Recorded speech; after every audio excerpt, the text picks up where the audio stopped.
आप सभी भाई बहनों का आध्यात्मिक ज्ञानात्मक चैनल की संध्या बेला ज्ञान कक्षा में एक बार फिर स्वागत है। आज की चर्चा का विषय है समस्याओं का स्वागत करें। देखिए, आज हमने समस्याओं को एक स्पीड ब्रेकर के साथ जोड़कर कुछ समझाने का एक प्रयास करने जा रहे हैं। समस्या कहो, अड़चने कहो, देखिए ये सभी वीडियो में हम जो भी चित्र बनाते हैं या जो शब्दों में रंग भरते हैं या रंग से हम कुछ ज्ञान संदेश देते हैं। अब क्योंकि हमने देखिए स्वागत करें, अब हमने समस्या को तो देखिए काले रंग से दर्शाया। अब समस्या तो अपने आप में समस्या ही है।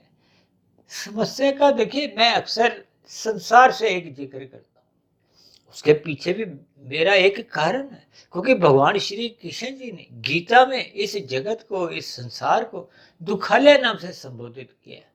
तो फिर इसका अभिप्राय क्या है कि संसार में दुख बने रहते हैं। आप भाई बहनों को शायद ध्यान हो, तकरीबन 2.5-3 वर्ष पहले हमने एक वीडियो बनाया था त्रिविध ताप, जो कि शास्त्रों में देखिए इस पर बहुत अधिक चर्चाएं होती हैं। 3 प्रकार के ताप कहो, दुख को आपको हमें जीवन में मिलते रहते हैं, जिसमें आध्यात्मिक ताप का अभिप्राय स्वयं के हमारे कर्मों का परिणाम, जो प्रतिकूल परिस्थितियां आती हैं, चाहे वो समस्याएं को, जबकि अन्य मनुष्यों को भी देखिए कर्म करने की स्वतंत्रता है। किसी मनुष्य को पाप करने से रोका नहीं जा सकता। महाभारत में देखिए एक ऐसे कितने ही उदाहरण आपको मिलेंगे, जबकि स्वयं भगवान श्री कृष्ण जी ने दुर्योधन को कितना समझाया कि ये पाप कर्म मत करो।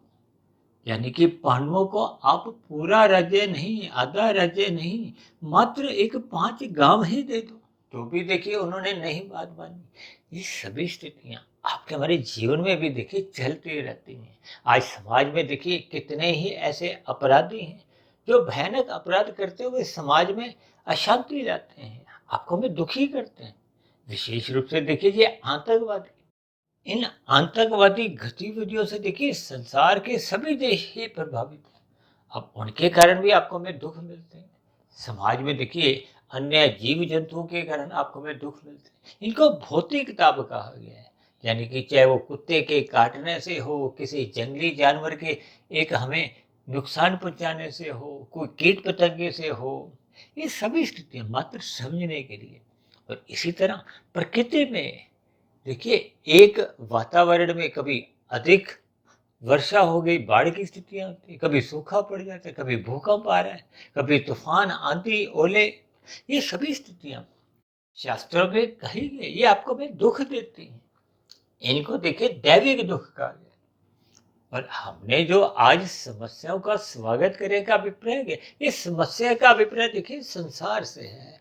यह समस्या का ही दूसरा नाम आप संसार समझ लो, क्योंकि संसार में कम अधिक दुख तो बने रहते हैं। मैं तो अक्सर बार बार कहता रहता हूँ कि आपके हमारे जीवन में देखिए आने वाले जो सुख हैं वो तो घंटों के हिसाब से आते हैं, दिनों के हिसाब से आते हैं, जबकि महीनों से, सालों के हिसाब से तो दुख बने रहते हैं।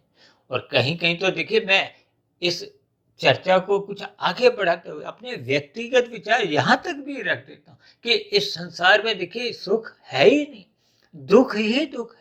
और जब बड़े दुख के बाद देखिए जब छोटा दुख आता है, तो उस छोटे दुख में ही आंखों में सुख की एक भ्रांति होती है। देखिए जब भी बड़ा दुख आएगा, बड़े दुख के बाद उसका वेग कम हो जाता है, छोटा दुख बढ़ जाता है, तो वो आपको में एक सुख की अनुभूति करवाता है। देखिए ये शब्दों के भावार्थ समझने से ही आप और हम शास्त्रों की एक स्थितियां हैं जो शास्त्र आपको में समझाना चाहते हैं कि मनुष्य योनि का आपको में महत्व समझना होगा। महत्व इसलिए समझना है क्योंकि मनुष्य योनि ही कर्म योनि है। यानी मनुष्य बंधता भी मनुष्य योनि में है, और परमात्मा ने मनुष्य योनि में ही आजाद होने का कहो, इस बंधन से, इस माया से मायातीत होने का भी एक साधना करते हुए एक 3 योग की स्थितियां गीता में स्वयं श्री कृष्ण जी ने समझाई है। कर्म योग, ज्ञान योग, भक्ति योग। ये योग का अभिप्राय क्या है कि जब हम देखिए अपने कर्तव्य कर्मों को या अपनी क्रियाओं को बिना फल की आशा किए, यानी कि निष्काम भाव से कर्तव्य कर्म करते हैं, फल की एक इच्छा नहीं रहती। देखिए कर्म फल सिद्धांत उन पे लागू होता है जो फल पाने की इच्छा रखते हैं। इसीलिए तो देखिए उसका नाम है क्या है, कर्म फल। कर्म शब्द पहले आया है।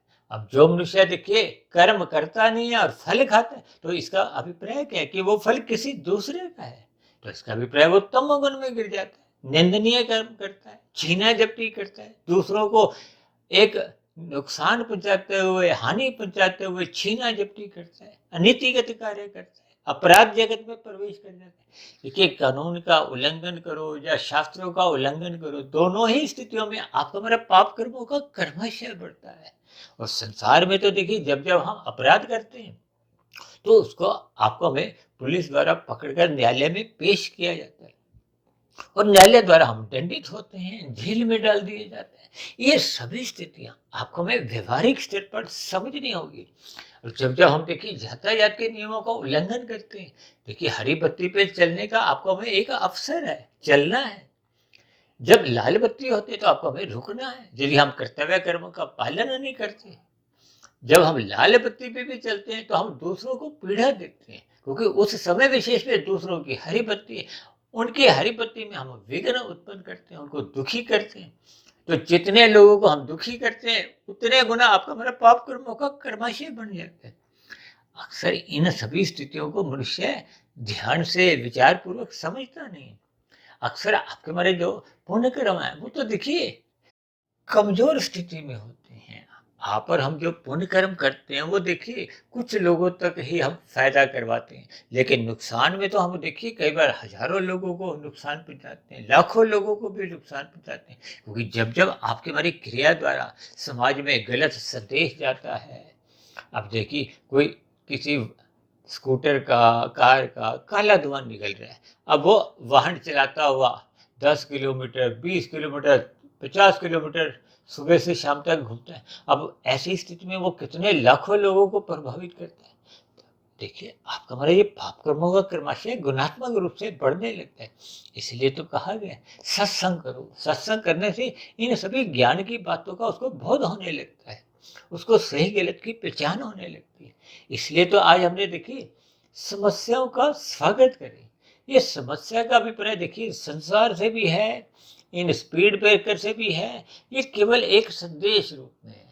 ये स्पीड ब्रेकर देखिए जब भी हम गाड़ी चलाते हैं, रास्ते में जब स्पीड ब्रेकर आते हैं, उनको मैंने एक समस्या से जोड़ा है। तभी तो मैंने देखिए स्पीड ब्रेकर की एक आकृति, एक फोटो सी दिखाई है। इसका अभिप्राय क्या है? इन स्पीड ब्रेकर पर आपको में अपने वाहन की गति कमजोर करनी होती है। किसके द्वारा? ब्रेक द्वारा। यदि हम उस पर रोकते नहीं है तो आपकी हमारी गाड़ी पलट सकती है, नुकसान हो सकता है, गाड़ी को भी, स्वयं को भी। इसका अभिप्राय यही है कि आपकी हमारी गति को एक नियंत्रण में रखना होता है। यहाँ गति का अभिप्राय देखिए रजोगुण से है, यानी रजोगुण को हमने सतोगुण की लगाम से, लगाम क्या है? ब्रेक। यानी कि आपके हमारे जीवन में जितनी भी राशि क्रियाएं हैं उनको आपको हमें मर्यादा में रखना है। यदि हम मर्यादा में नहीं रखेंगे तो फिर समस्याएं आती हैं। भले ही ये समस्याएं देखिए आपको भी कुछ ना कुछ ज्ञान संदेश देती है, और इसलिए मैंने देखिए एक शब्द क्या लिखा है, इनका स्वागत करें। स्वागत का अभिप्राय क्या है? देखिए परमात्मा की व्यवस्था में जब जब आपको में कोई एक दंड भी दिया जाता है, उस दंड में भी देखिए परमात्मा उस दंड को सहने की शक्ति भी देते हैं और उस समस्या से बाहर निकलने का आपको हमें एक अवसर देते हैं, एक समाधान देते हैं। इसीलिए तो हमने कहा है कि समस्याओं का स्वागत करें, लेकिन मनुष्य स्वागत नहीं करता। देखिए स्वागत शब्द को मैंने सफेद रंग से दर्शाया है। इस स्वागत में आपको में एक जुड़ना होगा। किससे? ज्ञान से, सत्वगुण से, परमात्मा से। क्योंकि परमात्मा तो देखिए विशुद्ध सत्वगुण ही सत्य है। गुरु से जुड़ना होगा, शास्त्रों को पढ़ना होगा। इन सभी स्थितियों पर जब हम अपने आप को स्थित करते हैं तो आपको भी समस्या का कोई ना कोई समाधान मिलता है। उस समस्या को हम पुनरावृत्ति नहीं करें, उसका आपको में एक रास्ता सूझता है। जबकि संसार में अक्सर ऐसा देखा जाता है कि हम देखिए अच्छाई तो कभी कभार करते हैं, लेकिन बुराई हम बार बार करते रहते हैं, कुसंग हम बार बार करते रहते हैं। इन सभी स्थितियों पर आपको में ज्ञान पूर्वक चिंतन करना होगा। हम एक ही गलती जीवन में एक बार नहीं करते, 2 बार नहीं करते, 10 बार नहीं करते, 20 बार नहीं करते, सैकड़ों बार करते रहते हैं। इन स्थितियों पर आपको में विचार करना होगा। अपने बीते हुए जीवन की फाइलों को टटोलना होगा कि हम अपने किशोरावस्था में, अपने युवावस्था में कैसी-कैसी स्थितियों से निकलकर आज इस वृद्धावस्था या प्रौढ़ावस्था में पहुँचे हैं। देखिए, प्रौढ़ावस्था में, वृद्धावस्था में आते-आते जीवन में कुछ सच्चाइयों का बोध होने लगता है। ये सच्चाइयाँ आपको हमें देखिए ज्ञान का अवसर देती हैं, आपको हमें एक प्रकाश देती हैं, अपने जीवन में सुधार लाने का एक अवसर देती हैं। इसीलिए तो कहा गया है, बचपन अवस्था में देखिए तमोगुण प्रधान होता है, जबकि युवावस्था में रजोगुण छलांगे लगाता है। यह छलांगे लगाने का अभिप्राय क्या है कि रजोगुण अमर्यादित होने लगता है। ये जो स्त्री पुरुष का जो आपसी आकर्षण है, ये भी रजोगुण के कारण ही है। आपकी हमारी जो गतिविधियां जो रजोगुण के प्रति होती हैं, देखिए मनुष्य युवावस्था में कितनी अधिक भागदौड़ करता है। 2 के 4 बनाना चाहता है, 4 के फिर 40, 40 के फिर वो 4000, 4 लाख, यानी कि वो धन प्राप्ति के लिए दिन रात भाग-दौड़ करता है। इसका अभिप्राय देखिए रजोगुण से है। अपने काम धंधों को फैलाना भी एक रजोगुण के कारण ही है। अधिक धन वृद्धि करना ये भी एक रजोगुण के कारण है। देखिए, लाभ की स्थिति सात्विक मानी जाती है। लोभ आते ही आपके हमारे मन में वो रजोगुण की प्रवृत्ति होती है, और लोभ ही कब संग्रह वृत्ति का रूप धारण कर लेती है, वो तामसिक वृत्तियां होती है। देखिए, इन सभी स्थितियों को आपको हमें क्रमबद्ध तरीके से समझना होगा। तभी आपके हमारे जीवन में एक तो समस्याएं आनी समाप्त हो जाएंगी, और यदि समस्याएं आएंगे भी तो वो समस्याओं में ही आपका हमारा कुछ ना कुछ विकास छिपा होगा। इसलिए तो हम बार बार कहते हैं कि उन समस्याओं का स्वागत करो। स्वागत करने का अभिप्राय क्या है कि उन समस्याओं में ही समाधान ढूंढो, उन समस्याओं के पीछे के कारण को खोजो, ताकि उस कारण की हम पुनरावृत्ति नहीं करें, ताकि वो समस्याएं पुनः आपके हमारे जीवन में प्रतिकूल परिस्थितियां उत्पन्न नहीं करें। यही वो समस्याएं आपको में ज्ञान देती हैं, आपके हमारे जीवन में एक सुधार लाती हैं। ये सुधार आना ही देखिए एक सात्विक स्थिति है। सात्विक स्थिति में आपका हमारा लाभ होता है, क्योंकि वो ज्ञान में स्थिति है, प्रकाश की स्थिति है। इसीलिए तो कहा जाता है कि वृद्धावस्था या प्रौढ़ावस्था के बाद जैसे जैसे वृद्धावस्था आती है, तो मनुष्य का अनुभव कहो, ज्ञान कहो, वो सहज ही बढ़ने लगता है। ज्ञान के बढ़ने पे ही देखिए आपके हमारी प्रकृति के विषय भोगों से ज्ञान पूर्वक वैराग्य होने लगता है, और परमात्मा से प्रीति होने लगती है। देखिए, परमात्मा एक आनंद स्वरूप सत्ता है, आत्मा एक ज्ञान स्वरूप सत्ता है। यानी कि आत्मा का इन प्रकृति के विषय भोगों से दूर दूर तक कोई संबंध नहीं है। ये संबंध केवल स्थूल शरीर का बनाया हुआ है, क्योंकि स्थूल शरीर का संबंध के पीछे का कारण भी क्या है, आपके हमारे विषय भोगों के कारण ही आपका हमारा स्थूल शरीर बना। इसलिए तो इनको देखिए सूक्ष्म भूत भी कहा गया है, शास्त्रों में तन्मात्रा भी कहा गया है, क्योंकि आपके हमारे स्थूल शरीर का निर्माण माता के गर्भ में होता है। उसके पीछे की जो एक हमारी जो एक गर्भाधान की जो एक स्थिति की जो एक प्रक्रिया है, वो भोगों का ही एक परिणाम होती है। देखिए, इन सभी स्थितियों को आपको में ज्ञान पूर्वक समझना होगा। भोग दृष्टि से इन सभी स्थितियों पर आपका हमारा ज्ञान केंद्रित हो नहीं पाता, क्योंकि जब मनुष्य सतोगुण में अपने आप को स्थित कर लेता है, क्योंकि हम सभी आत्मा तो देखिए पहले ही ज्ञान स्वरूप है, चेतन स्वरूप है, यानी कि चेतन सत्ता का विशुद्ध चेतन सत्ता कहो, परम चेतन सत्ता को, अनंत स्वरूप सत्ता को, क्योंकि हम सभी आत्माएं मात्र ज्ञान स्वरूप हैं। इसीलिए तो सभी आत्माओं का एक परम लक्ष्य क्या है, अनंत प्राप्ति। आत्मा एक चेतन तत्व है, परमात्मा एक परम चेतन तत्व है। आत्मा को ज्ञान स्वरूप बताया गया है, परमात्मा को आनंद स्वरूप कहा है। तभी तो परमात्मा के लिए सच्चिदानंद कहा जाता है। आनंद में देखिए चित्त भी होता है, और चित्त सदा नित्य बना रहता है, जबकि माया को केवल सत्य कहा जाता है, क्योंकि प्रकृति के 3 गुण, तमोगुण, रजोगुण और सतोगुण, ये नित्य बने रहते हैं, लेकिन इन 3 गुणों से जो 23 तत्वों का विस्तार होता है, वो अनित्य है, भले ही लाखों करोड़ों वर्षों का होता है।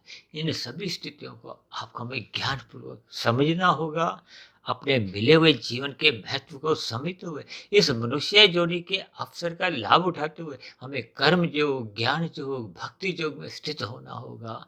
फिर ये जीवन में जैसी-जैसी भी स्थितियाँ आती हैं, चाहे अनुकूल परिस्थितियाँ आती हैं, चाहे प्रतिकूल परिस्थितियाँ आती हैं, क्योंकि साधक सदा ही अनुकूल परिस्थितियों का भी लाभ उठाता है और प्रतिकूल परिस्थितियाँ यानी कि जब-जब समस्याएँ भी आती हैं, उनका भी स्वागत करता है।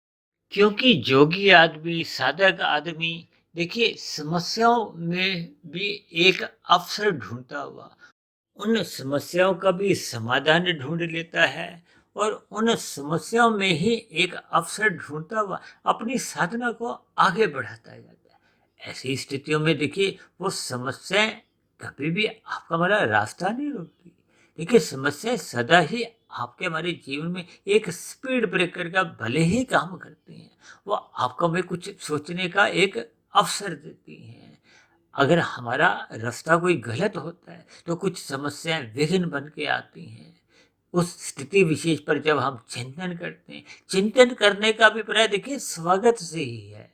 स्वागत कहो, ज्ञान की स्थिति कहो, सतोगुण का संग कहो, परमात्मा की स्मृति कहो, शास्त्रों पर पढ़ लिख कर हम शोध करते हैं या गुरु के प्रवचनों को सुनते हैं, ये सभी देखिए सात्विक स्थितियां हैं, स्वागत योग्य होती हैं।